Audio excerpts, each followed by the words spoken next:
యెహోవా మీద కొత్త కీర్తన పాడుడి, సర్వభూజనులారా యెహోవా మీద పాడుడి, యెహోవా మీద పాడుడి, ఆయన నామమును స్తుతించుడి, అనుదినము ఆయన రక్షణ వార్తను ప్రకటించుడి, అన్య జనులలో ఆయన మహిమను ప్రచురించుడి, సమస్త జనములలో ఆయన ఆశ్చర్య కార్యములను ప్రచురించుడి.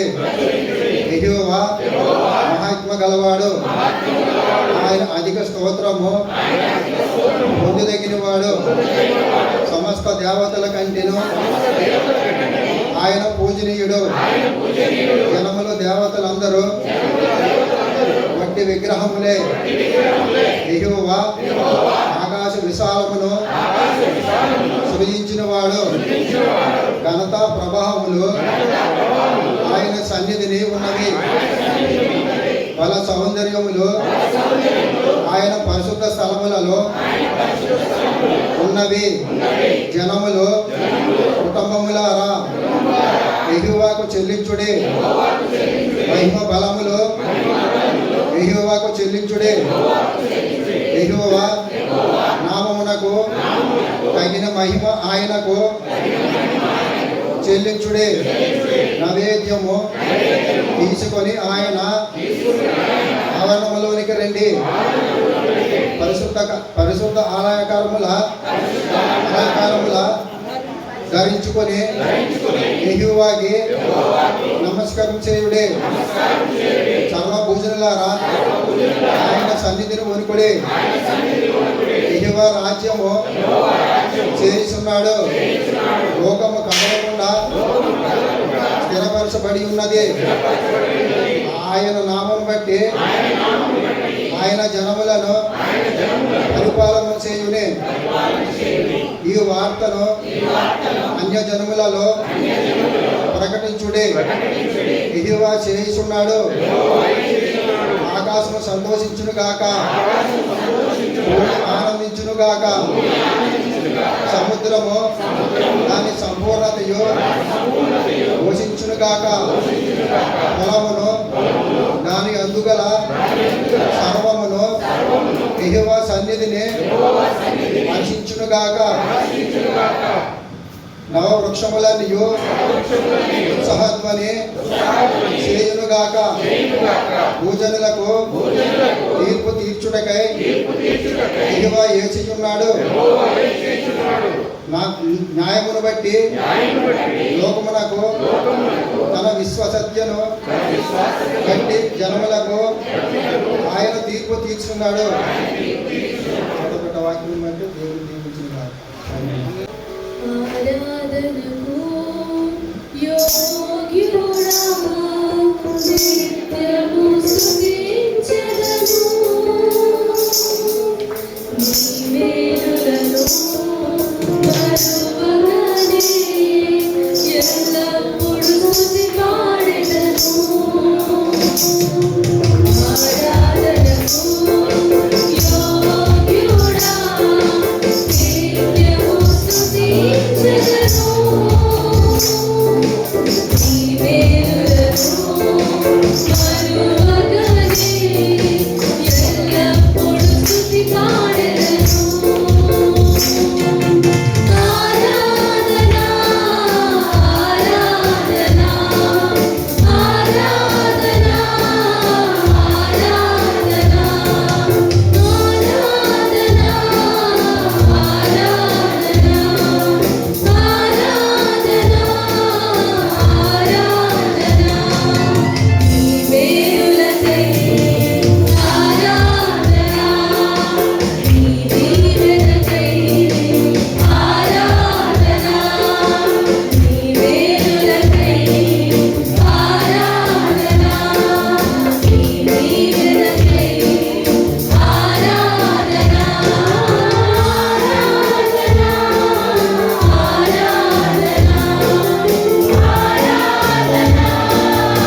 మనమందరం కూడా ఈ దినం దేనికి వచ్చాం? దేవుణ్ణి ఆరాధించాలి కదా, దేవునికి స్తుతులు చెల్లించడానికి, దేవుని నామాన్ని మహిమపరచడానికి, ఆయన నామానికి తగిన మహిమ మనం చెల్లించడానికి దేవుని సన్నిధానంలో మనమందరం కూడా కూడుకుని ఉన్నాం కదా. అయితే ఇక్కడ మనం ఫస్ట్ వచనంలో మనం చూస్తే యెహోవా మీద క్రొత్త కీర్తన పాడుడి, సర్వభూజనులారా యెహోవా మీద పాడుడి.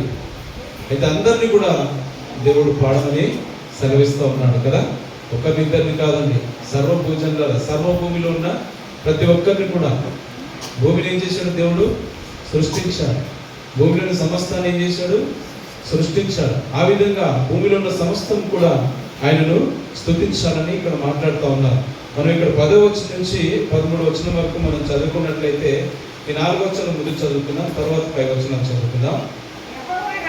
యెహోవా రాజ్యము చేయుచున్నాడు, లోకము కదలకుండా స్థిరపరచబడి ఉన్నది. న్యాయమును బట్టి ఆయన జనములను పరిపాలన చేయును. ఈ వార్తను అన్య జనులలో ప్రకటించుడి.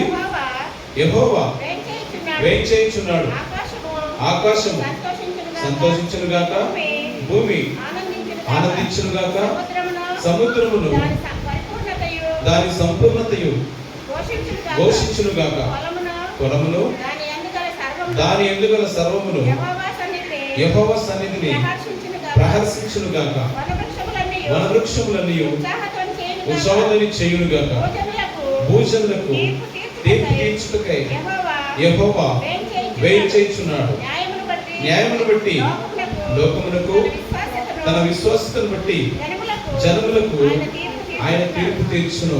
చాలండి. దేవునికి పరిశుద్ధ నామానికి స్తోత్రం. హల్లెలూయా, హల్లెలూయా.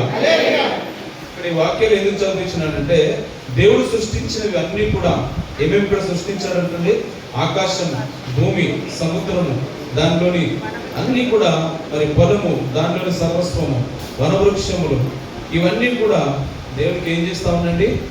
స్తుతిస్తూ ఉన్నాయి కదా. వీటన్నిటి మీద అధికారిగా ఎవరు నియమించాడండి? మనిషిని, అనగా మానవుని వీటన్నిటి మీద అధికారిగా నియమించాడు కదా. మరి మనం ఏం చేయాలి?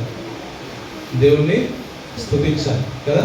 అనుదినము కూడా ఆయన నామాన్ని స్తుతించాలి. అనుదినము ఆయన యొక్క రక్షణ సువార్తను మనం ప్రకటించాలి. ఇక్కడ మొదటి వచనంలో మనం చూస్తే యెహోవా మీద క్రొత్త కీర్తన పాడుడి. చాలండి. ఏ విధంగా పాడాలంట? క్రొత్త కీర్తన. వారం అంతా కూడా మనం ఏం చేస్తాం? దేవునికి ప్రార్థన చేస్తాం కదా. అయితే వారం అంతా కూడా దేవుని మనం ఏం చేస్తాం? అడుగుతాం కదా. వారం అంతా కూడా దేవుని మనము అడుగుతాం. మనకు అడిగినవన్నీ దేవుడు ఇయ్యడు కదా, ఆయన ఇవ్వాల్సినవే మనకి ఇస్తాడు. అయితే వారం అంతా కూడా మనం ఏం చేస్తాం? దేవుణ్ణి అడుగుతూ ఉంటాం. కానీ ఈ దినము వారం అంతా మనకు ఆయన ఇస్తాడు, ఈ దినం మనము ఆయనకి ఇవ్వాలి, అనగా ఆయనను మహిమపరచాలి. ఆయనకి తగిన మహిమ మనం చెల్లించాలి. మనం తగిన మహిమ చెల్లిస్తున్నామో లేదో ఒకసారి మనలో మనము ప్రశ్న వేసుకోవాలి. ఇక్కడ మనం 2వ వచనంలో మనం చూస్తే యెహోవా మీద పాడుడి, ఆయన నామమును స్తుతించుడి, అనుదినము ఆయన రక్షణ సువార్తను ప్రకటించుడి. ఎప్పుడు ప్రకటించాలంటే ఆయన రక్షణ సువార్తను అనుదినము ఆయన యొక్క నామాన్ని ప్రకటించాలి. యెహోవా మీద పాడుడి, ఆయన నామమును స్తుతించుడి. అనుదినం అనగా దానికి అంతము లేదండి కదా. 146 కీర్తనలు మనం చూసినట్లయితే అక్కడ మరి దావీదు మహారాజు ఏమంటాడంటే, నా జీవిత కాలం అంతయు నేను యెహోవాను స్తుతించను అంటాడు కదా. నా జీవిత కాలం అంతయు నేను యెహోవాను స్తుతించను, నేను బ్రతుకు కాలం అంతయు నా దేవుని కీర్తించను. అనుదినము అంటే నా జీవిత కాలం, నేను బ్రతుకు దినములన్నీ కూడా ఆయన స్తుతిస్తానని దావీదు మహారాజు అంటున్నాడు. మనకు తెలిసిన విషయమే, ఆయన దినమునకు 7 మార్లు స్తుతిస్తాడు, 3 మార్లు అనగా 3 మారు ప్రార్థన చేస్తారు కదా. క్రైస్తవులను ప్రతి ఒక్కరికి కూడా ఈ యొక్క మాట తెలుసండి కదా. తెలిసి కూడా మనం ఏం చేస్తూ ఉంటాం? దేవునికి స్తుతులు చెల్లించాలి. అనగా దినానికి 7 సార్లు మనము దేవునికి స్తుతులు చెల్లించాలి కదా. కానీ చెల్లించాం, ప్రార్థన చేస్తాం. సుమారుగా 3 సార్లు, ఎక్కువైతే 4 సార్లు ప్రార్థన చేస్తాం. మనం భోజనం పెట్టుకున్నప్పుడు లేదంటే కుటుంబ ప్రార్థనలు ఉన్నప్పుడు ఈ రకంగా మనం చూస్తే రోజుకు 3-4 సార్లు దేవుని ప్రార్థన చేస్తాం, కానీ స్తుతులు చెల్లించమని. కానీ ఏమంటారంటే ఇక్కడ స్తుతులు చెల్లించమని అనుదినము ఆయనకు స్తుతులు చెల్లించాను, నా జీవిత కాలం అంతా కూడా నేను స్తుతులు చెల్లిస్తానని ఇక్కడ మరి దావీదు మహారాజు 146 కీర్తనలో చెప్తా ఉన్నాడు. ఏం చేయాలంట? నేను బ్రతుకు కాలం అంతయు, నా జీవిత కాలం అంతయు నేను యెహోవాను స్తుతించిన. మనం కూడా ఆ విధంగా దేవుణ్ణి స్తుతించే వరంగా ఉండాలి. ప్రతి దినము కూడా అనుదినము. మరి మన సామెతల గ్రంథంలో మనం చూసుకున్నట్లయితే అక్కడ 8వ అధ్యాయము మరి 23వ వచనంలో మనం చూసుకున్నట్లయితే అక్కడ ఏమంటాడంటే, అనుదినము నా గడప యొక్క చదవండి, క్షమించాలి, నా గడప యొక్క కనిపెట్టుకొని నా ద్వారబంధముల యొక్క కాచుకొని నా ఉపదేశము వినువారు ధనులు. అనుదినం కూడా ఆయన యొక్క సన్నిధానంలో మనం ఏం చేయాలంటే మొదటిదిగా కనిపెట్టుకోవాలి. దేవుడు మనతో వాక్యాల ద్వారా ఏ విధంగా మాట్లాడతారు అయితే 8వ అధ్యాయం 34వ వచనంలో మనం చూస్తాం. ఇక్కడ అనుదినము నా గడప యొద్ద కనిపెట్టుకొని, ఆయన గడప యొద్ద ఏం చేయాలంటే మనము అనుదినము కనిపెట్టుకుని ఉండాలి. ఎప్పుడు కూడా ప్రతి దినము కూడా ఆయన గడప యొద్ద మనం కనిపెట్టుకుని ఉంటే ఆయన మనకి ఏం చేస్తారంటండి? ఉపదేశం ఇస్తారండి. ఉపదేశం ఇస్తే ఆ ఉపదేశాన్ని మనం విని దాని ద్వారా మనకు ధన్యకరమైన జీవితాన్ని దేవుడు ఇవ్వడానికి సిద్ధంగా ఉన్నాడు. అనుదినము నా గడప యొద్ద కనిపెట్టుకొని నా ద్వారబంధముల యొద్ద కాచుకొని. ఆయన ఏ ఉపదేశం చేస్తాడో మనకు, ఏ విధంగా దేవుడు మాట్లాడతాడు, ప్రతి దినం కూడా మనము కనిపెట్టుకొని దేవుని సన్నిధానంలో ఎదురు చూడాలి. ఆయన ఏ విధమైన ఆశ్చర్యకార్యాలు మన జీవితంలో చేస్తాడు. సంఘం పట్ల మనం చూస్తే ఎన్నో ఆశ్చర్యకార్యం కదా. సుమారు ఒక 2 వారాల కింద మనం ఏ విధంగా ఉన్నాం? ఇక్కడ ఒక టెంట్ లోపల ఉన్నాం కదా. ఆ వారం లాస్ట్ వారం అనగా టెంట్ లోపల ఉన్న లాస్ట్ వారం ఏమైందంటే వర్షం పడుతూ ఉంది. వర్షం పడుతుంటే మ్యూజిక్ వాయించే వాళ్ళు చినుకులు పడుతూ ఉంటే దాని మీద బట్ట వేసి మరి ఆ యొక్క మ్యూజిక్ను వాయించారు కదా. చూశారు కదా అందరూ. మ్యూజిక్ వాయించే వాళ్ళు వర్షం వస్తూ ఉంటే ఆ యొక్క కీబోర్డు మీద వాన చినుకులు పడుతుంటే దాని మీద వాళ్ళు లోపల నుంచి బట్టలు తెచ్చుకొని దాని మీద వేసి వాయించారు. అంటే దేవుడి ఒక అనాది సంకల్పము, ఆయన లక్ష్యం అనేది మందిరం మీద ఉంది, సంఘం మీద ఉంది, సంఘ కార్యక్రమాల మీద ఉంది. మనం చూస్తాం కదా, మన చింత యావత్తును ఆయన మీద వేయుడి కదా. 1 పేతురు రాసిన పత్రికలో మనం చూస్తే మన మీద ఆయన ఏ విధంగా ఉన్నాడంట? ఒక లక్ష్యము అనగా ఒక గురి కలిగి ఉన్నాడు కదా. మనం కూడా ఏ విధంగా ఉండాలి? ఆయన మన మీద గురి కలిగి ఉన్నప్పుడు మనం కూడా ఏ విధంగా ఉండాలి? మనం కూడా ఆయన మీద గురి కలిగి ఉండాలి కదా. ఎప్పుడైతే ఆయనను మనం ఆశ్రయిస్తామో మనం అడిగిన ఆయన ఇవ్వడానికి సిద్ధంగా ఉంటాడు. మనం ఎప్పుడు ఆయనను ఆశ్రయించకుండా ఏదో మనకు అవసరం ఉన్నప్పుడు ఆయన సన్నిధానంలో వచ్చి మనం అడిగితే అది కరెక్టా? కాదు కదా. దేవుడు మనతో ఏ విధంగా మాట్లాడుతాడో దాన్ని మనము ఫాలో కావాలి కదా. ఇక్కడ అదే చెప్తా ఉన్నాను, అనుదినము నా గడప యొద్ద కనిపెట్టుకొని నా ద్వారబంధముల యొద్ద కాచుకొని నా ఉపదేశము వినివారు ధన్యులు అంటాడు. అనుదినం కూడా ఆయన సన్నిధానంలో మనము కనిపెట్టుకునే వారంగా ఉండాలి. దేవుడు నాతో ఏ విధంగా మాట్లాడతాడు? ఏ విధంగా అంటే డైరెక్ట్ మాట్లాడతాడా? కాదు కదా. మన వాక్యం చదువుతుంటే దాని ద్వారా దేవుడు మనతో మాట్లాడతాడు. మన వాక్యం చదవకపోతే దేవుడు మాట్లాడతండి కదా. వాక్యం మనం ఎప్పుడైతే చదవడం మొదలు పెడతామో అప్పుడు దేవుడు ఖచ్చితంగా మనతో మాట్లాడతాడు. అది కూడా మనం ఏ విధంగా సంపూర్ణంగా దేవుని సన్నిధానంలో కూర్చొని వాక్యాన్ని చదవాలి. మన మనస్సు ఎక్కడో పెట్టుకొని మనం దేవుని సన్నిధానంలో వాక్యం చదువుతున్నామంటే అది మనకు అర్థమవ్వదు. దేవుడు మనతో మాట్లాడతాడు. పూర్ణ హృదయంతో ఆయనను మరి ఆరాధించాలి కదా. అప్పుడే దేవుని యొక్క ఆరాధనకు పాత్రుడుగా ఉంటాడు. ఈ యొక్క ఆరాధన మీద ఆసీనుడిగా ఉంటాడు. మనం ప్రార్థన చేస్తే మన ప్రార్థన ఎక్కడికి వెళ్తుందంట? ఆ పరలోకానికి, ఆయన ఉన్న దగ్గరికి మన యొక్క ప్రార్థన వెళ్తుంది. కానీ మన యొక్క ఆరాధన మనం ఎక్కడ ఉంటే, ఏ మందిరంలో అయితే ఉంటామో అక్కడ మన యొక్క ఆరాధన మీద దేవుడు ఆసీనుడిగా ఉండే దేవుడిగా ఉంటాడు ఖచ్చితంగా. మన యొక్క ఆరాధన మరి పూర్ణ హృదయంతో మనము దేవునికి చేయాలి కదా. పూర్ణ హృదయంతో దేవుని మనం ఆరాధించినట్లయితే ఆయన ఖచ్చితంగా మన యొక్క ఆరాధనకు పాత్రుడిగా ఉంటాడు. మన యొక్క ఆరాధన మీద ఆసీనుడిగా ఉంటాడు.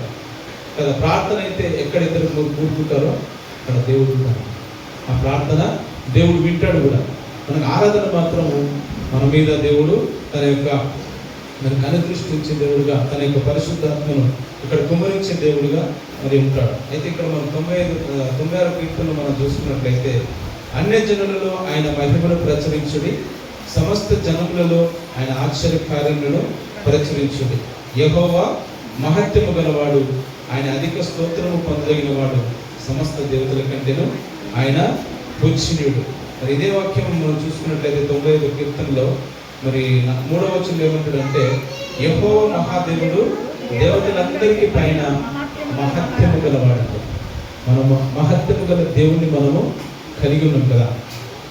మహత్యము కలిగిన దేవుణ్ణి మనం కలిగి ఉన్నాం కాబట్టి మన జీవితాల్లో ఆయన మహత్యాన్ని మరి చేయడానికి సిద్ధంగా ఉన్నాడండి. ఈ యొక్క వాక్యం పట్ల మనం చూసుకున్నట్లయితే ఇదే వాక్యం మనము బైబిల్లో ఇంకొక చోట చూసుకోవచ్చు. సుమారుగా ఒక 7-8 వచనాలు ఉంటాయి. అందరికీ తెలుసు కదా వాక్యాలు.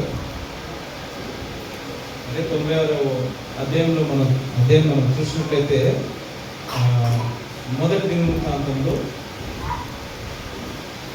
16వ అధ్యాయము, అక్కడ ఇదే వాక్యాలు మనం చూసుకోవచ్చు.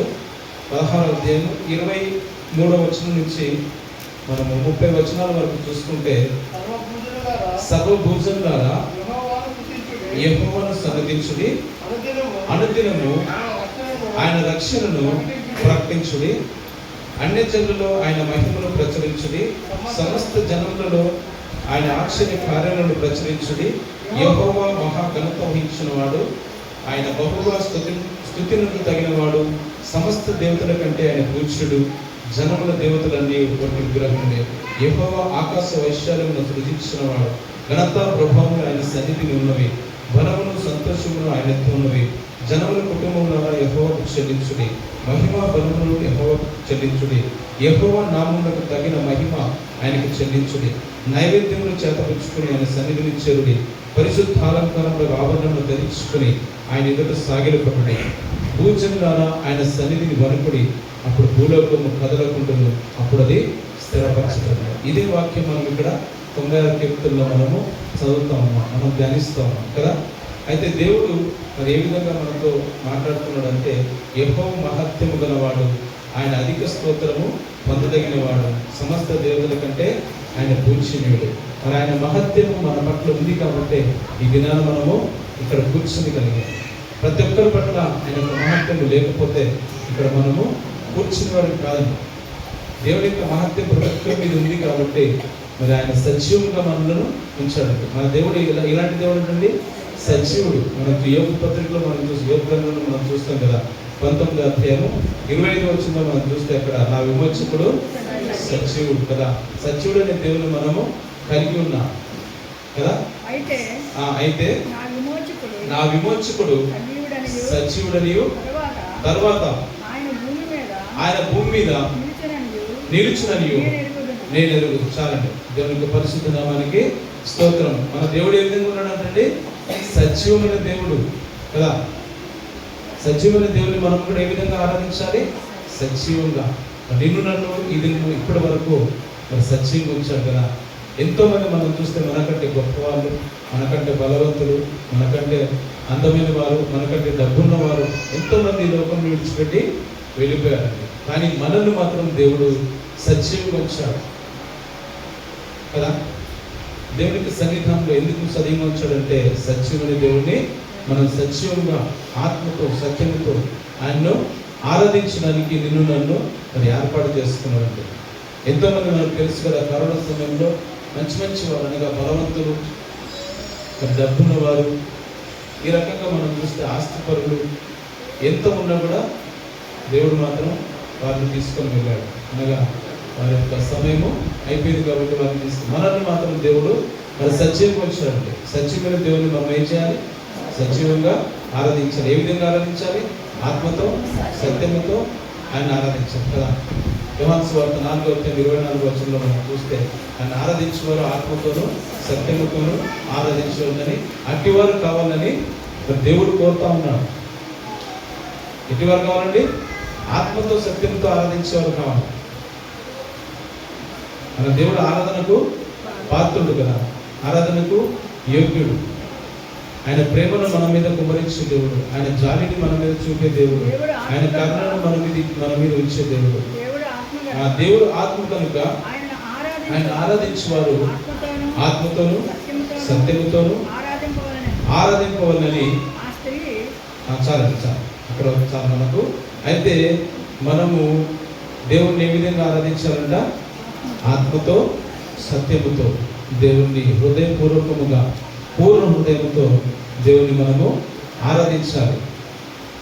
మన యొక్క ఆలోచనలు ఎక్కడో ఉంచుకొని దేవుని ఆరాధించడము సరికాదని ప్రసంగిలో అంటాడు కదా 5వ అధ్యాయంలో, నువ్వు దేవుని మందిరంకి వెళ్ళినప్పుడు నీ ప్రవర్తన అందరినీ జాగ్రత్తగా చూసుకోమంటాడు. మన యొక్క ఆలోచనలో మనం ఇక్కడ కూర్చున్నట్టే ఉంటాం, కానీ మన యొక్క ఆలోచనలు ఎక్కడికో ఎంత దూరానికో వెళ్తాయండి. మన యొక్క ఆలోచనలకు ఒక పరిమితి అనేది లేదండి, అది ఎంత దూరమైనా వెళ్తుంది. దానికి ఒక సమయం అనేది కూడా చాలా స్పీడ్గా వెళ్తుందండి. ఏది? ఆలోచన కదా. మనం ఇప్పుడు ఉన్నట్టుగానే ఉంటాం, మన ఆలోచనలు ఎక్కడికో వెళ్తాయి. కానీ దేవుని మందిరానికి వచ్చినప్పుడు మన పూర్ణ హృదయంతో దేవుని ఆరాధించాలి అంటే మన యొక్క ఆలోచనలన్నీ కూడా మందిరంలోనే నిలపాలి. నీవు దేవుని మందిరంలోకి పోయినప్పుడు నీ ప్రవర్తన అంతటినీ జాగ్రత్తగా చూసుకోవాలి. చాలండి. ఏ విధంగా? జాగ్రత్తగా చూసుకొని దేవుని మందిరంలో మనము మెలగాలి కదా. చాలా మంది చాలా రకాలుగా మరి ఆలోచనలు చేస్తూ ఉంటారు కదా. కానీ అవన్నీ కూడా దేవునికి ఇప్పుడు మనం వారం అంతా కూడా దేవుని ఏం చేస్తామంటే ప్రార్థన చేస్తాం, అడుగుతూ ఉంటాం కదా. దేవునికి ఈరోజు ఏంటి ఇచ్చేది అంటే మనం దేవునికి సమయాన్ని ఇవ్వాలి. మనం పాటలు పాడతాం, నీ దేహము ధనము సమయం అంటాం కదా. మన దేహాన్ని ఇవ్వాలి, మన సమయాన్ని ఇవ్వాలి, మన ధనాన్ని ఇవ్వాలి కదా. దేవుని సన్నిధానంలో మనం అనాలోచితంగా కూర్చోకూడదు. అంటే మన యొక్క ప్రతి ఒక్క ఆలోచన కూడా జాగ్రత్తగా దేవుని సన్నిధానంలో మనం ఖర్చు పెట్టాలి కదా. సమయాన్ని కావచ్చు, డబ్బులు కావచ్చు, మన యొక్క దేహాన్ని అంటే మన శరీరాన్ని. మరి కోరకుమారులు అంటారు కదా 84వ కీర్తనలో, దేవుని మందిరము చూడవాలని నా శరీరము ఆనందముతో కేకలు. ఒకసారి ఆ వచనం చదవండి. 84వ కీర్తన 2వ వచనం 3వ వచనం ఉంది కదా. యెహోవా మందిర ఆవరణము చూడవాలని నా ప్రాణము ఎంతో ఆశపడుచున్నది, అది సొమ్మసిల్లుచున్నది. జీవం గల దేవుణ్ణి దర్శించుటకు నా హృదయము నా శరీరములో ఆనందంతో కేకలు వేసి. చాలండి. దేవుని పరిశుద్ధ నామానికి స్తోత్రం. అంటే ఏ విధంగా కేకలు వేస్తుందంటే వారమంతా కూడా మరి దేవుని సన్నిధానంలో మనం చూడాలి అని మనం ఏం చేయాలి? ఎదురు చూడాలి కదా. దేవుని సన్నిధిలో నేను ఎప్పుడు కనపడాలి అని మనం ఎదురు చూడాలి. కోరకుమారు అదే చేస్తూ ఉన్నారు ఇక్కడ.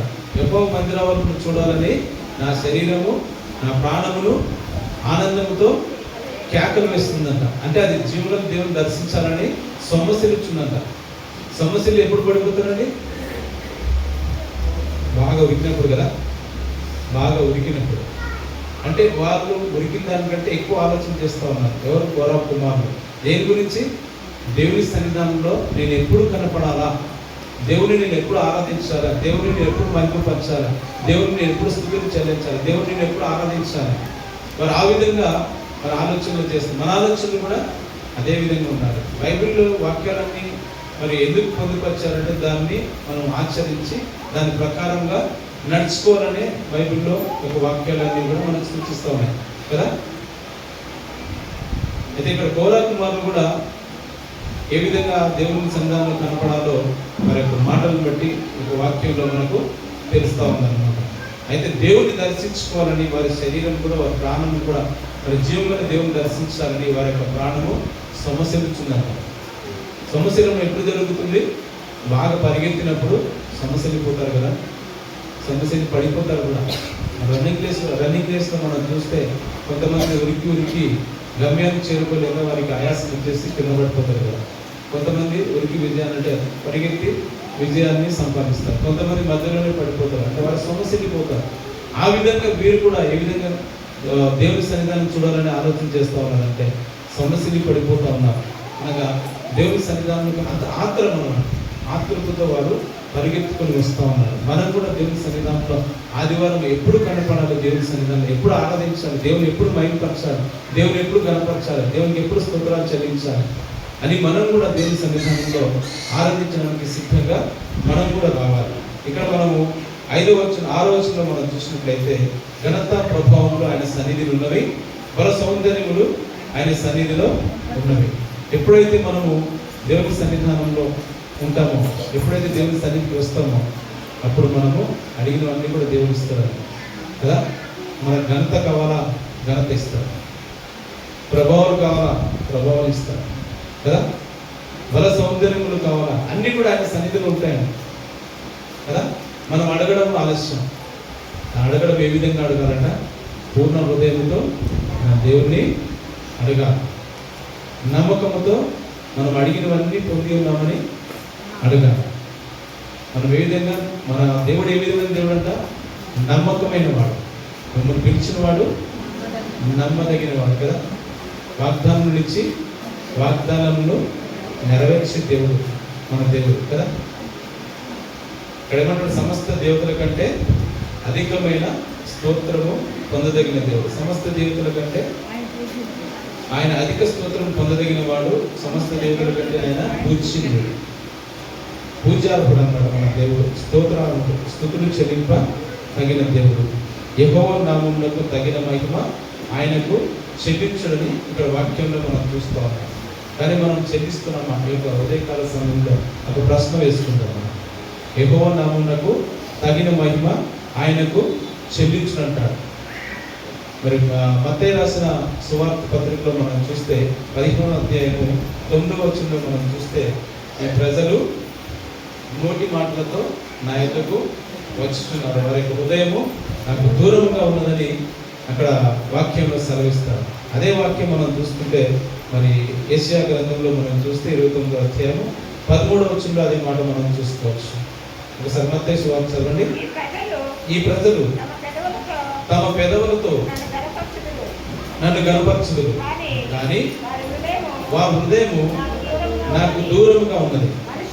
మనుషులు కల్పించిన పద్ధతులు దైవోపదేశములని బోధించుచు వారు నన్ను వ్యర్థంగా ఆరాధించుతున్నారు. చాలండి. దేవునికి పరిశుద్ధ నామానికి స్తోత్రం. మత్తయి సువార్తలో మనం చూస్తా ఉన్నాం 15వ అధ్యాయము 9వ వచనంలో మనం చూస్తే ఆయనకు తగిన మహిమ మనము చెల్లించడం లేదని అక్కడ మత్తయి సువార్తలో దేవుడు మనతో మాట్లాడుతూ ఉన్నాడు. యెహోవా నామమునకు తగిన మహిమ చెల్లించాలని ఇక్కడ దేవుడు మనతో మాట్లాడుతుంటే, అక్కడ మాత్రం ఏమంటాడంటే ఆ ప్రభు ఇలాగూ సెలవిస్తున్నాడు. మరి యెషయా గ్రంథం మనం చూస్తే 29వ అధ్యాయము 13వ వచనంలో మనం చూస్తే ప్రభు ఇలా సెలవిస్తున్నాడు. ఈ ప్రజలు నోటి మాటలతో నా యొద్దకు వచ్చుచున్నారు, పెదవులతో నన్ను కనపరుస్తున్నారు, కానీ తమ హృదయము నాకు దూరం. చాలండి. దేవునికి పరిశుద్ధ నామానికి స్తోత్రం. హల్లెలూయా, హల్లెలూయా. అయితే దేవుడికి మనము హృదయం ఏ విధంగా ఉండాలంట? దూరంగా ఉండాలి కదా, దగ్గరగా కదా. దేవునికి పరిశుద్ధ నామానికి స్తోత్రం. వారు అనగా ప్రజలు, మరి ఇశ్రాయేలు ప్రజలు మరి వారి యొక్క హృదయాలను దూరంగా ఉంచుకున్నారని ఇక్కడ యెషయా గ్రంథంలో మాట్లాడుతున్నాం. కానీ మనము ఏ విధంగా ఉండాలన్నా? దేవునికి దగ్గరగా ఉండి ఆయనను మనము ఆరాధించే వరంగా ఉండాలి. మన హృదయాన్ని ఎప్పుడు కూడా దేవునికి దూరంగా ఉంచుకోకూడదండి. ఈ రోజుల్లో మనం చూస్తే మనుషులు కల్పించిన పద్ధతులను ఏం చేస్తున్నారండి? దైవోపదేశంలో నమ్ముతా ఉన్నాం కదా. ఎక్కడో రాజకీయ నాయకులు కూడుకుంటున్నారు, అక్కడ డబ్బులు పంచుతున్నారు అంటే అక్కడ ఏం చేస్తారండి? పరిగెత్తుకుని వెళ్ళిపోతాం కదా కదా. అవి మనుషులు కల్పించిన పద్ధతులే కదా. అయితే దేవుడు మాత్రము మనుషులు కల్పించిన పద్ధతులను దైవోపదేశంలో నమ్మకండి. దేవునికి దగ్గరగా మన హృదయాన్ని దగ్గరగా ఉంచుతూ దేవుని సన్నిధానంలో ఆయన మాత్రమే మహిమపరచాలి. ఇక్కడ అదే మాట చెప్తా ఉన్నాడు 8వ వచనంలో, యెహోవా నామమునకు తగిన మహిమ ఆయనకు చెల్లించుడి, నైవేద్యము తీసుకొని ఆయన ఆవరణంలోనికి రండి. నైవేద్యం అనగా ఏ విధమైన నైవేద్యం తీసుకొని రావాలి? విరిగి నలిగిన హృదయం. లేవీయుకాండం ఒకసారి చూసుకుందాం 2వ అధ్యాయం 1వ వచనము. ఆ నైవేద్యం అనేది మరి ఏ విధంగా ఉంటుందో అక్కడ చూద్దాం. ఒకడు నైవేద్యము చేయనప్పుడు అని ఇక్కడ వాక్యంలో ఉంటుంది. మొదటి ఒకడు యెహోవాకు నైవేద్యము చేయనప్పుడు అతడు అర్పించినది గోధుమ పిండిదే ఉండవలెను. అతడు దాని మీద నూనె పోసి సాంబ్రాణి వేసి యాజకులకు అహరోను కుమారుల యొద్దకు దానిని తేవచ్చారంట. మొదటిదిగా ఏమంటున్నాడు? గోధుమ పిండి అనగా మెత్తని హృదయానికి సాదృశ్యం అంటే కదా. హృదయానికి సాదృశ్యంగా ఉన్న గోధుమ పిండిని అక్కడ నైవేద్యంగా మనకు చూపిస్తాం. రెండవది చదవండి. నూనె పోసి హృదయానికి సాదృశ్యంగా గోధుమ పిండి, నూనె అనగా పరిశుద్ధాత్మకు సాదృశ్యం కదా. మూడవది సాంబ్రాణి. సాంబ్రాణి దేనికి సాదృశ్యం? సువాసనకు సాదృశ్యం కదా. దేవునికి ఆ విధంగా మనము నైవేద్యాన్ని అర్పించాలని దేవుడి యొక్క ఉదయకాలాన మనతో మాట్లాడతాం. మనకు మెత్త హృదయం కలిగి ఆయన యొక్క పరిశుద్ధాత్మ మనం కలిగి మరి దాని మీద మన యొక్క సువాసన సాంబ్రాణిని వేసి దేవుణ్ణి ఆరాధించాలి. నైవేద్యములు మరి దేవునికి ఆరాధించాలి. నైవేద్యము తీసుకొని ఆవరణలోనికి రండి కదా. మన హృదయాన్ని మెత్తన హృదయంగా చేసుకొని పరిశుద్ధాత్మను ధరించుకొని ఆయనకు సువాసన కలిగి మనం ఆయన ఆరాధించాలని, పరిశుద్ధాలంకరణ ఆయన సన్నిధానంలో ఉండాలని మాట్లాడుతాం. పరిశుద్ధాలంకరణ మనం చూసుకున్నట్లయితే మరి యెషయా గ్రంథంలో మనం చూస్తే అక్కడ 61వ అధ్యాయం 10వ వచనంలో మనం చూస్తే ఒకసారి చూద్దాం. యెషయా గ్రంథము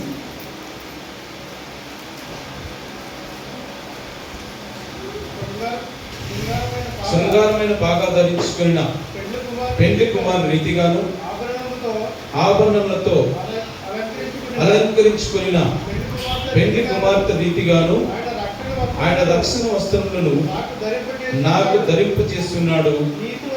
నీతి అను పైబట్టను నాకు ధరింప చేసి ఉంచాలండి. దేవునికి పరిశుద్ధమానికి స్తోత్రం. చూడండి, మనం ఇక్కడ చూసుకున్నట్లయితే పరిశుద్ధ అలంకరణ మనకు ఏ విధంగా ఉండాలంట?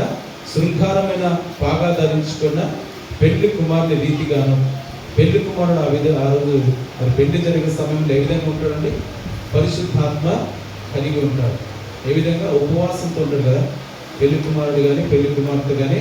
మరి ఆ పెళ్లి జరిగే వరకు కూడా ఏ విధంగా ఉంటాడట?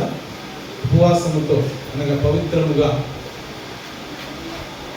ఆ యొక్క వివాహానికి సిద్ధంగా ఉంటారు వీళ్ళు కదా. పెళ్లి కుమారుడు కానీ పెళ్లి కుమార్తె కానీ మనం చూసుకున్నట్లయితే శృంగారమైన బాగా ధరించుకున్న పెళ్లి కుమారుని రీతిగాను ఆభరణములతో అలంకరించుకున్న పెళ్లి కుమార్తె రీతిగాను ఆయన మనకి ఏం చేశాడంటే రక్షణ వస్త్రాలను మరి ప్రతి ఒక్కరికి కూడా దేవుడు ధరింపజేశాడు. ఆ విధంగా ధరింపజేసి నీతి మన పైబట్టను నాకు ధరింపజేసినని ఇక్కడ దేవుడు మాట్లాడుతూ ఉన్నాడు. అంటే మనం ఆయన నామానికి తగిన మహిమ చెల్లించాలి. తర్వాత రెండవదిగా మనం చూస్తే నైవేద్యము తీసుకొని ఆయన ఆవరణంలోకి రావాలి. మూడవదిగా మనం చూస్తే పరిశుద్ధాలంకరణలు ధరించుకొని ఆయనకు మనం ఏం చేయాలి? ఈ యొక్క మనం ఇప్పుడు చదివినన్నీ కూడా మనం అలంకరించుకొని దేవుని సన్నిధానంలో సాగిలిపడాలి కదా.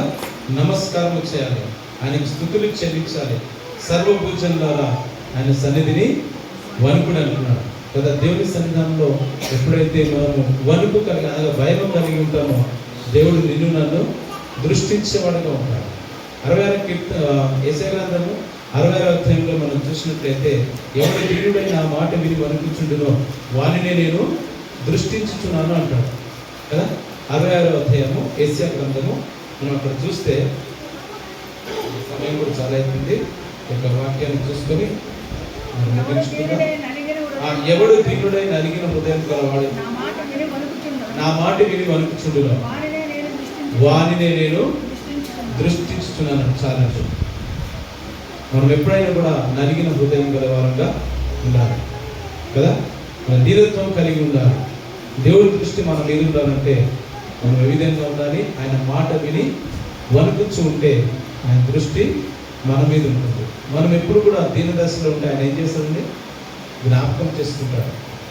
మనం దీనదశలో ఉన్నప్పుడు ఆయన జ్ఞాపకం చేసుకునే దేవుడిగా ఉంటాడు. 136 కీర్తనలో మనం చూసినట్లయితే 23 వచనంలో ఆ మాట మనం అక్కడ చూసుకో. మనము దీన దశలో ఉన్నప్పుడు మనలను జ్ఞాపకము చేసుకుని అంటాడు. పరిశుద్ధ పాత్రగా మలచుమయ హల్లెలూయా హల్లెలూయా మదవా రమ్ము రమ్ము ఈ వేళ వేగిరమే నీ వలనే నన్ను మార్చుమయ పరిశుద్ధ పాత్రగా మలచుమయ రాక్షసీగ వల్లిగా జీవించే అంటు కట్టిన మూర్ఖల నిన్ను హత్తుకుంటూ ఎదగాలి హల్లెలూయా హల్లెలూయా హల్లెలూయా హల్లెలూయా మదేవా రమ్ము రమ్ము ఈ వేళ వేగిరవే నీ వలనే నన్ను మార్చుమయ పరిశుద్ధ పాత్రగా మలచుమయ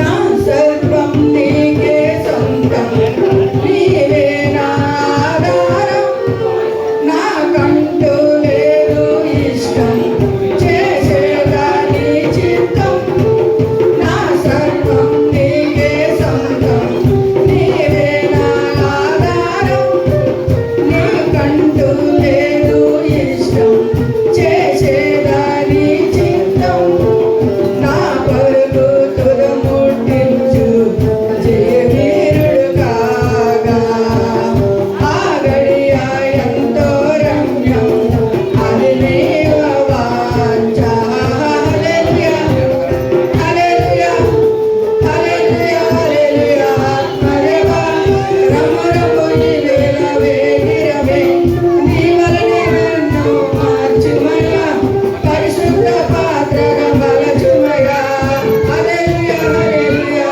మదేవా రమ్ము రమ్ము ఈ వేళ వేగిరవే నీ వలనే నన్ను మార్చుమయ పరిశుద్ధ పాత్రగా మలచుమయ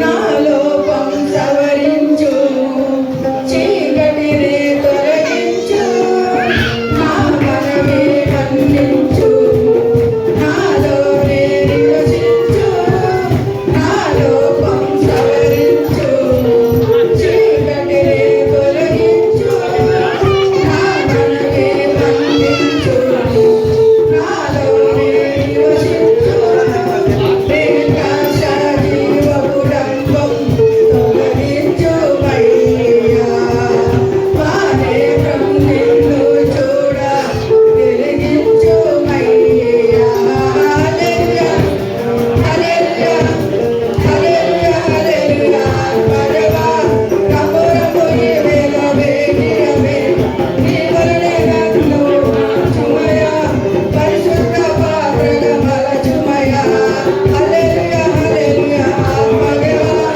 రమ్ము రమ్ము ఈ వేళ వేగిరవే నీ వలనే నన్ను మార్చుమయ పరిశుద్ధ పాత్రగా మలచుమయ రాక్షసీగ వల్లిగా అల్లుకుంటూ జీవించే అంటు కట్టిన మూర్ఖల హత్తుకుంటూ ఎదగాలి హల్లెలూయా హల్లెలూయా హల్లెలూయా హల్లెలూయా మదేవా రమ్ము రమ్ము ఈ వేళ వేగిరవే నీ వలనే నన్ను మార్చుమయ పరిశుద్ధ పాత్రగా మలచుమయ హల్లెలూయా హల్లెలూయా మదేవా రమ్ము రమ్ము ఈ వేళ వేగిరవే నీ వలనే నన్ను మార్చుమయ పరిశుద్ధ పాత్రగా మలచుమయ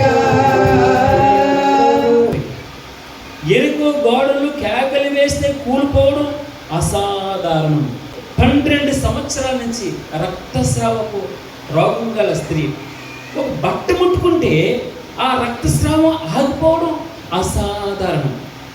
18 సంవత్సరాల నడుము వంగిపోయినటువంటి స్థితి. ఆమె నిలవబడడం, ప్రభు ముట్టుకుంటే నిలవబడడం అసాధారణం. 38 సంవత్సరాల కోనేటి అనుభవం తిరిగి తన పరుపెత్తుకుని లేవడం అసాధారణమైనటువంటి సంగతి.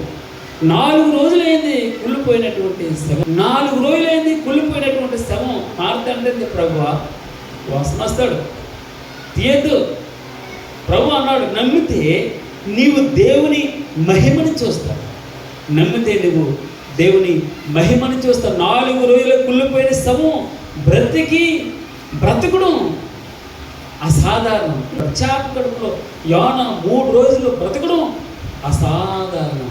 చిన్ని మేఘం అయితే 7 మార్లు దోసని వెళ్ళి, అయ్యా ఇంకా మేఘం రాలేదు, ఇంకా ఏం కనబట్టలేదు అంటూ ఉంటే చిన్ని మేఘం కనబడుతుంది. ఎంత మేఘం, అరచేయంత మేఘం కనబడుతుంది.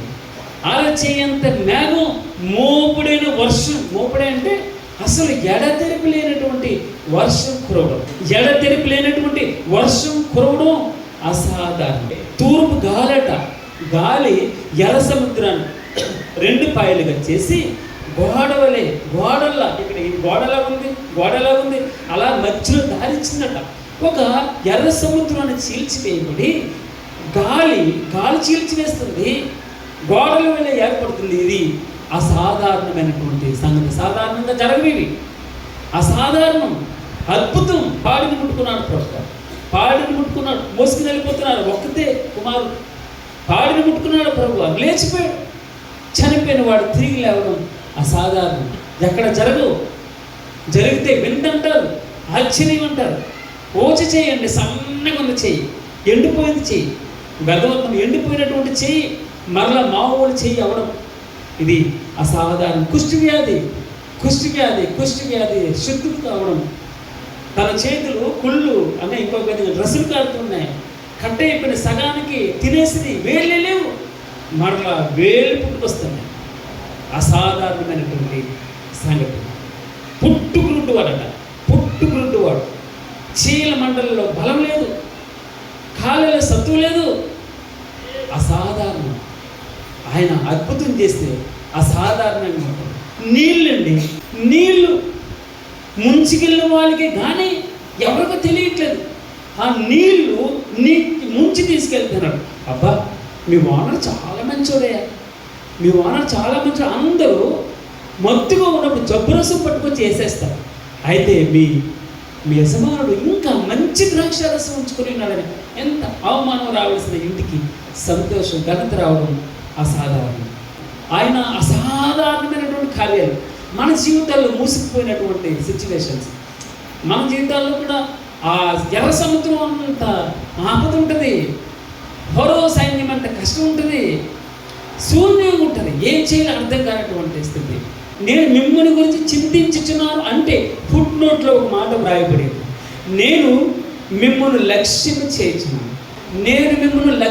చేయించిన పట్టించుకుంటున్నాను. 99 గొర్రెలు వదిలిపెట్టేశారు భగవంతుడు. ఒక పనికిరాని గొర్రె మాట వినట్లేదు, అది తప్పిపోయిందంటే దాని అర్థం ఏంటి? యజమానుని ఫాలో అవ్వట్లేదు. తప్పిపోయిందంటే అర్థం ఏంటి? మాట వినట్లేదు. మెడ నరమట, ఇనప నరమట. మీకు అర్థమవుతున్న మాట ఇనప నరం. నరం అంటే మెడ ఇలాగ చూస్తుంది, కింద ఓరచు పైకే చూసిన కింద చూడట్లేదు. కింద చూడకపోతే యజమానుని ఫాలో అవ్వలేదు. 99 మంది గొర్రెలు ఒక ఎత్తు, ఒక గొర్రె సంగతి ఒక ఎత్తు. మాట వినని గొర్రె. చాలామంది మనం అనుకుంటాం ఇది మంచి గొర్రెమో, అందుకే తప్పిపోయిందేమో, అమాయకంగా ఉందేమో నువ్వు అనుకోవచ్చు. మాట వినని గొర్రె తప్పిపోయింది. నాకు రావాల్సిన ఆస్తి నాకు ఇచ్చే, ఏమంటుంది? నాకు రావాల్సిన ఆస్తి నాకు ఇచ్చే, నేను బతకగలను, నాకు చేతులు కాళ్ళు చక్కగా ఆడుతున్నాయి, నేను డిసిషన్ మేకింగ్ చేయగలను, నేను బ్రతకగలను, తండ్రి ఇంటి నుంచి వచ్చేస్తాను కదా. నా గొర్రె ఏం చేస్తుంది? తండ్రి ఇంటి నుంచి వచ్చేస్తుంది. ఈరోజు నా ప్రభువా, పరలోక రాజ్యానికి వ్యతిరేకంగా, నీకు వ్యతిరేకంగా నేను పాపం చేశాను. నాకు హోపే లేదు, ఇంకా నాకు హోపే లేదు.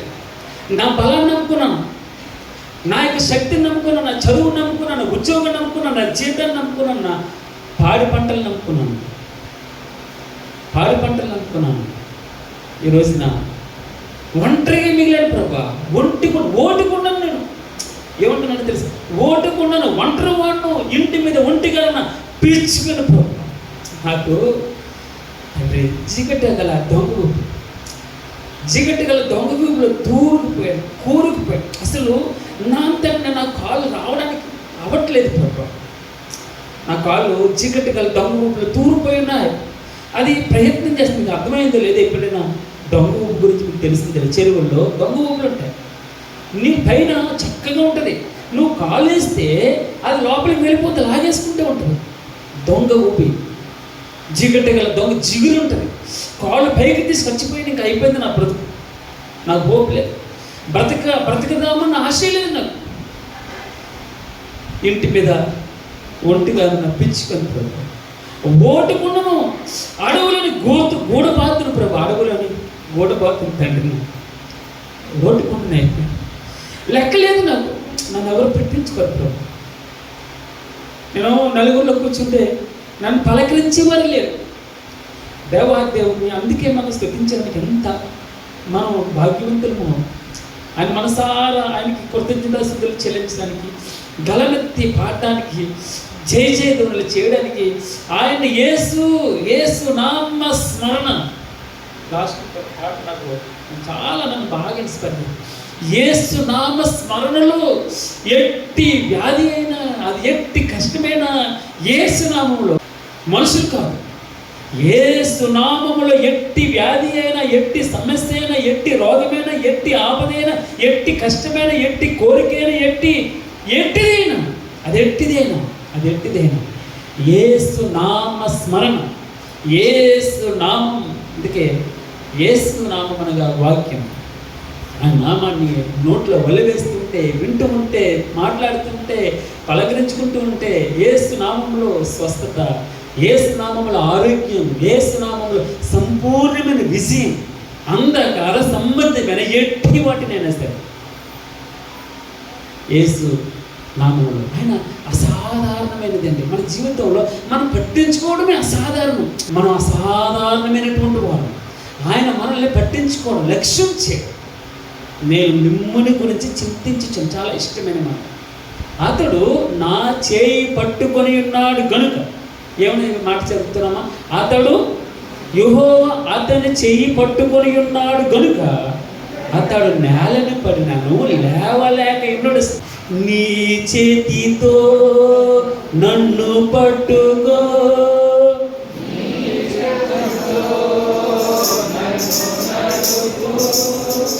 నీ చేతితో నన్ను పట్టుకో, నీ చిత్తంలో నన్ను నడుపు, శిల్పి చేతిలో శిలను నేను, అనుక్షణము నన్ను చెక్కుము, శిల్పి చేతిలో శిలను నేను,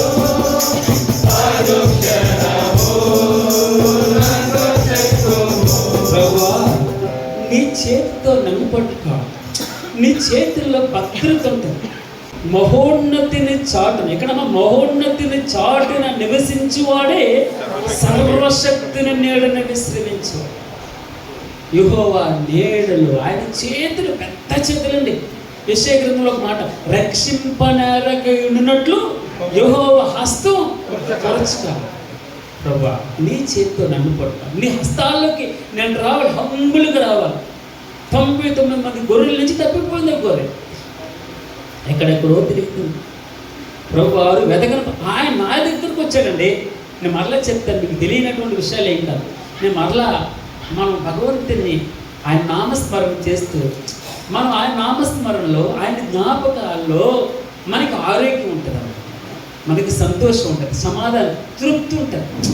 ప్రభు నువ్వు ఉన్నావు, నాకు చాలా పంచుకుంటాడు. తండ్రి ఉండగానే ఓట ఏమని చెప్పాడు, తండ్రి ఉండగానే ఆస్తి పట్టుకెళ్ళిపోయి వాడు దుర్వ్యాపారం వాళ్ళు మొత్తం అంతా పాడు చేశాడు. పాడు చేసి తప్పిపోయాడు, వెళ్ళేది మాట. అల్లంత దూరాన్ని ఉన్నాడమ్మా, మీకు తెలియనటువంటి విషయం. అల్లంత దూరాన్ని ఉన్నాడు.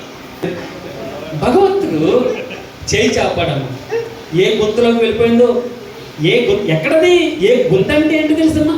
జిగటగల గుంట. జిగటగల గుంట లోపలికి చంపేస్తే మొదలదు ఉదయకాలం.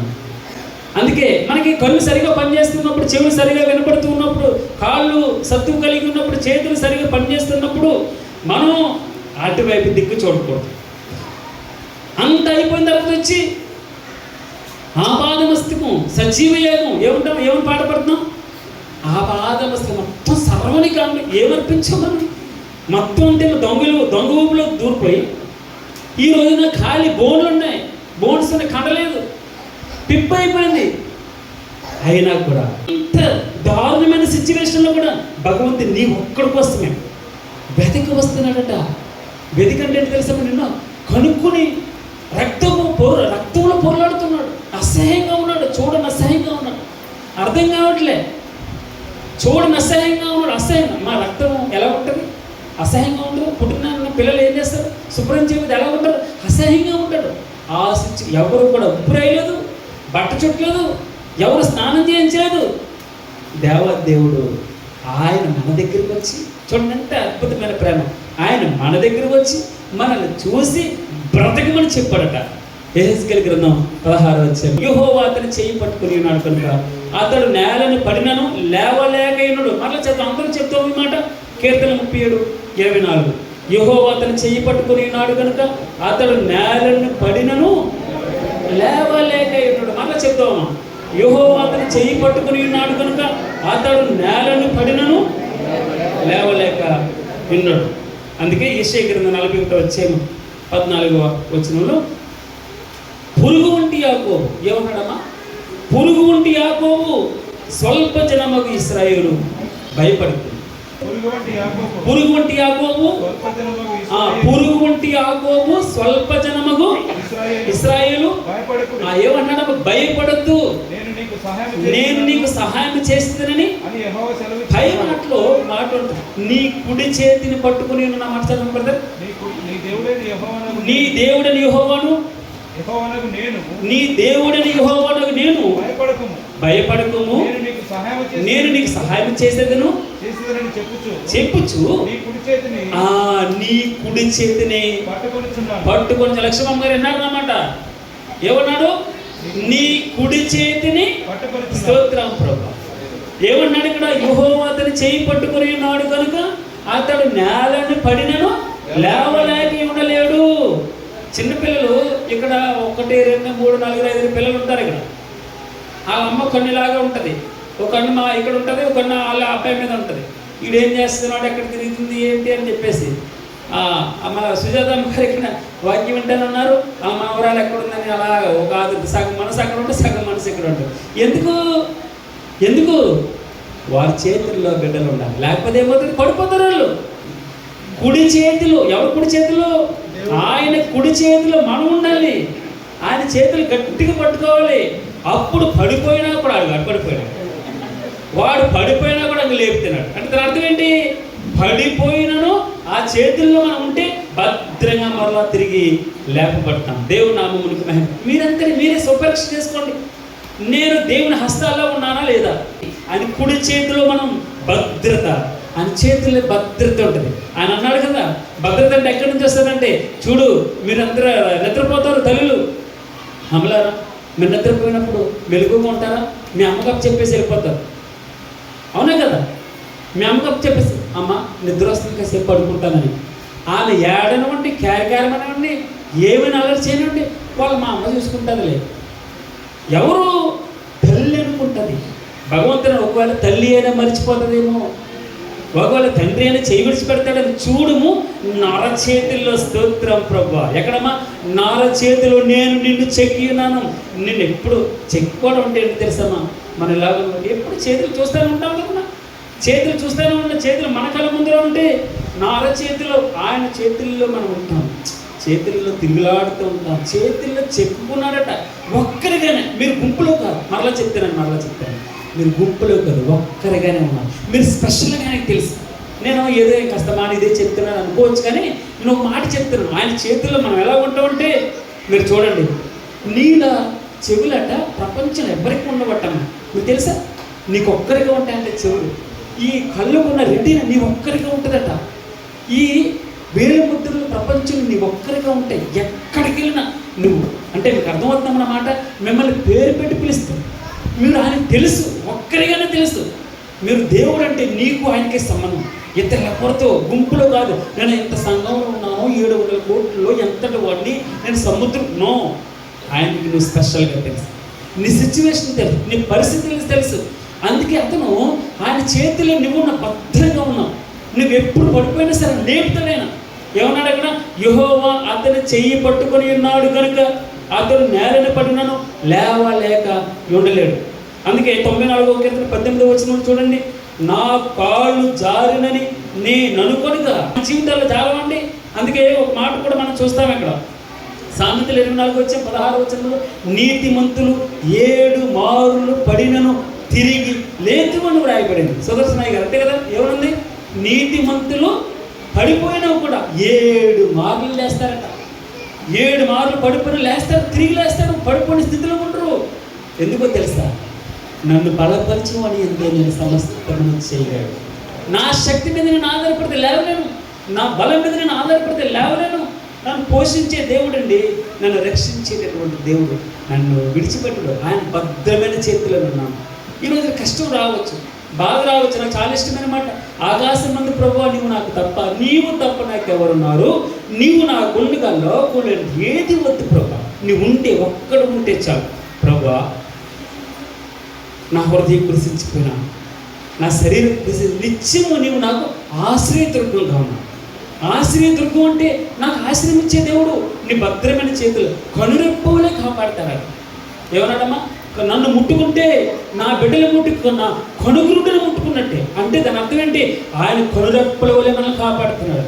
అనుక్షణము ఇశ్రాయేలుని కాపాడువాడు అనగా నిన్ను కాపాడువాడు, నిద్రపోడు, కునుకుడు, ఎప్పుడు ఎల్లప్పుడు నిరంతరం నీ ఇంటి చుట్టూ ప్రొటెక్షన్. నేను అందుకే నేను పడుకునేటప్పుడు ఏం చేస్తానంటే యేసు రక్తమే మళ్ళీ చచ్చిపోయినట్టుతో సమానం. మళ్ళీ యేసు రక్తమే జయమన్నానంటే మళ్ళీ ప్రొద్దున 8 గంటలకు మెలుగువచ్చు. మా భార్య అటు గెంటుతుంది, ఇటు గెంటుతుంది. భగవంతుడు మెలిగిస్తేనే మెలుగు మరలన్నాడు, లేకపోతే పరవాసి నేను అండమే. అర్థమవుతుందమ్మా? అంటే దేవుడు నాకు ఎంత కృప, నాకు చక్కగా ఏం ఆలోచన బ్యాంకు ఎన్ని బాధలున్నా యేసు రక్తమే స్తోత్రం ప్రభు. ఆయన చేతులు చెప్పడం, ఆయన చేతులకు వెళ్ళిపోవడం, భద్రంగా ఉంటే ఎక్కడ చూస్తాం? ఆయన్ని చూడటం. ఎక్కడ? ఆయన చూడటమే. అంతే. ఈ లోకంలో ఏముంటుంది? ఈ లోకంలో చెప్పండి. మన కుటుంబం, మనం ప్రేమించేటటువంటి వారు 2-3 ఏడుస్తారు 10 రోజులు. కానీ మీరు ఆలోచించండి, భగవంతుడు ఎప్పుడు కూడా ఆయన హస్తాల్లో మనం ఉంటే భద్రత ఉంటుంది, ప్రొటెక్షన్ ఉంటుంది. ఒకవేళ ప్రొటెక్షన్ ఎక్కడి నుంచి మిస్ అయినా కూడా ఆయన దగ్గర ఆయన మోమని చూస్తాం, ఆయన ముఖాన్ని చూస్తాం, ఆయన కౌగుల్లో ఉంటాం, ఆయన కుడి పక్కన ఉంటాం, కుడి పార్శ్వన ఉంటాం. రాజ్యవారసులుగా నిన్ను నన్ను ఆయన చేశాడు. ఎంత అద్భుతమైనటువంటి కనుక ఈ లోకం వైపు అందుకే తుడిచి మీరు వైరాగ్యం రావాలన్నాడు. ఇదిగో రోమీయులకు రాసిన పత్రిక 12వ అధ్యాయంలో సజీవ యాగంగా సమర్పించుకోవడం, మన జీవితాలను ఒకసారి సమర్పించుకుని కాలిపోయినట్టు, ఇంకా ఆయనలో చచ్చిపోయినట్టు పాతి పెట్టబడడం, బాప్తిస్మరుగా పాతి పెట్టబడడం, ఈ ఇహలోకమైనటువంటి కోరికలు పాతి పెట్టబడతాం. ధన్యుడు ఎవడో తెలుసమ్మా? ఆయనలో లీనం కావడం, మమేకం కావడం, కలిసిపోవడం, ఆయన తన్మయత్వం చెందడం. యేసు క్రీస్తు వారు వలె ఉండడానికి నీవు నన్ను పిలువబడ్డమంటాం. ఆయనలో కలిసిపోవడం, తన్మయత్వం చెందడం, ఆయనలో లీనం కావడం, భగవంతునితో మమేకమైపోవడం, యేసు క్రీస్తు వల్ల మారిపోవడం. ధన్యులు తల్లి, ధన్యులు అమ్మ. భగవంతుని వాక్యం చెప్తాడు కదా, మన జీవితాలు మన హృదయంలో అది సజీవమే, బలము కలిగితే ఎటువంటి 2 అంచులు గల వాడి అని కట్టుకు దూసుకుపోతుంది. హృదయ ఆలోచన అన్నింటినీ చంపేస్తుంది. ఆయన మనకు చెప్తే ఆయన చేతుల్లో ఉంటే పరిశుద్ధంగా ఉంటాం, పరిశుద్ధతలో పెరుగుతాం. మన ఆలోచనలన్నీ పైన ఉంటాయి, కింద ఉండవు. పైన ఉన్న వంట వైపే ఆయన నా రాజ్యాన్ని వెతుకుతాం, ఆయన నీతిని వెతుకుతాం, ఆయన్ని వెతుకుతాం. ఆయనలో బ్రతకాలని, ఆయనలో ఉండాలని, ఆయన మనస్సు కలిగి ఉంటాం. ఆయన మనస్సు ఎలాంటిదో తెలుసమ్మా? పరలోక రాజ్యం విడిచిపెట్టకూడదు భాగ్యం ఎంచుకోలేదైనా. దాసుని స్వరూపం ధరించుకో, దాసుడుగా ఈ లోకాన్ని త్యజించాడు, లోకంలో ఆశలు త్యజించాడు. ఈ లోకాశలుగా అడుగుడి మీకు ఇవ్వబడినట్టు లోకం ఇవ్వడం. ఆయన అడుగుతున్నారు, మీరు బాగుల నిమిత్తం అడుగుతున్నారు. ఏమైనా అర్థమవుతుందన్నమాట? మీరు అడుగుతున్నారు, మీ బాగుల నిమిత్తం, సుఖముల నిమిత్తం అడుగుతున్నారు. కానీ భగవంతుని ఉదయకాలం నీకు నాకు చెప్పేటప్పుడు నీతిమంతులు 7 మార్లు పడుతున్నారు, తిరిగి లేస్తారు. భయపడద్దు. పురుగు వంటి యాకోబు భయపడద్దు. ఏమన్నాడమ్మా? పురుగు వంటి యాకోబు సర్వజను, స్వల్పజను. నువ్వు భయపడద్దు. ఎందుకు భయపడద్దు? ఆయన నిన్ను తన కుడి చేతితో పట్టుకున్నాడు. స్తోత్రం. ఆయన పట్టుకున్నాడండి. మీరు ఆలోచించండి, మీ పిల్లల్ని కుడి చేయి పట్టుకుని తీసుకుని వెళ్తారు అనుకోండి, వాళ్ళకి ఎంత ధైర్యం ఉంటుంది తెలుసా? ఎందుకు తెలుసా? మా నాన్న నా పక్కన ఉన్నాడు, మా అమ్మ నా పక్కన ఉన్నాడు.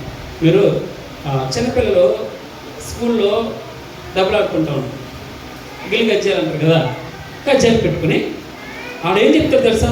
మా డాడీతో చెప్తాను, మా మమ్మీతో చెప్తాను. ఏమంటాడు? మా మమ్మీ వస్తే నేను కొడుతుంది, మా మమ్మీ నాకు ప్రొటెక్షన్, మా డాడీ నాకు ప్రొటెక్షన్ ఇస్తాడు, నేను కొడతాడు. ఈరోజు మనం కూడా శత్రువుని జయిస్తాము. నా తండ్రి చేతులు నేను ఉండాలి, ఆయన చేతులు నేను ఉండాలి. ఏమన్నాడు? యెహోవా అతని చేయి పట్టుకుని ఉన్నాడు కనుక అతడు నేలను పడినాను, లేవలేక. మనం కూడా ఆశ ఉంటేనే మనం ప్రవర్తించగలం భగవంతుల్లా. ఆశ, నేను నడుస్తాను ప్రభు అన్నాడు. నేను నడుస్తానంటే ప్రభువుని చూస్తున్నంతసేపు నడుస్తూ ఉన్నాడు. ఏం చేశాడమ్మా? ప్రభువుని చూస్తున్నంతసేపు నడుస్తూ ఉన్నాడు. ఎప్పుడైతే గాలిని చూశాడో, ఎప్పుడైతే తుఫాను చూశాడో, వరదను చూశాడో, ఏమని? మునిగిపోతుండేనని వ్రాయబడింది. మునిగిపోతూ ఉన్నాడు. మునిగిపోతుంటే అప్పుడు మరలా చెప్పి, ప్రభువా రక్షించండి. వెంటనే అల్ప విశ్వాసి ఎందుకు సందేహించితివి? స్తోత్రం. అల్ప విశ్వాసి ఎందుకు సందేహపడ్డావు అని వెంటనే ఏం చేశాడు? చెయ్యి పట్టుకొని, హల్లెలూయా, ఏం చేశాడమ్మా? చెయ్యి పట్టుకున్నాడు. స్తోత్రం. చివరిగా ఒక మాట చూద్దాం. కీర్తన 113:7 ప్రధానులతోనూ తన ప్రజల ప్రధానులతోనూ వారిని కూర్చుండబెట్టుటకై ఆయన నేల నుండి